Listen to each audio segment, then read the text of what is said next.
ఏ తప్పు చేశామో దానికి ఫలితం, ఏ ఒప్పు చేశామో దానికి ఫలితం వచ్చినప్పుడు చేసిన కర్మ గొప్పది తప్ప ఈశ్వరుడు ఏం గొప్పవాడు? ఉత్తరం పట్టుకొచ్చినట్టే ఆయన కూడా మనం ఏ కర్మ చేస్తే దానికి ఫలితం ఇస్తాడు, అంతే కదా. అంటే అరుణాచలం భగవాన్ రమణులు అంటారు, కర్మత జడం, కర్మ కాదు. ఈశ్వరుడు అనుగ్రహించాడు అనుకోండి, ఈ జన్మలో బుద్ధి తెచ్చుకొని నేను భక్తితో బ్రతికితే ఆ చేసిన పాపకర్మ వలన వస్తున్నటువంటి తీవ్రమైనటువంటి ఫలితాన్ని బాగా తగ్గించేసి తక్కువగా చెయ్యగలడు. ఆపదామపహర్తారం దాతారం సర్వసంపదాం లోకాభిరామం శ్రీరామం భూయో భూయో నమామ్యహం. వచ్చే ఆపదని తీసేసి దాని స్థానంలో సంపదని ఇవ్వగలిగిన వాడు భగవంతుడు. నమః శివాభ్యాం అశుభాపహాభ్యాం.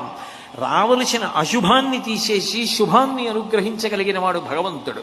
అందుకని చేసిన కర్మకి ఫలితం నేను భరించలేనంతగా రాకుండా తగ్గించగలిగిన శక్తి కూడా ఈశ్వరుడికి ఉంది.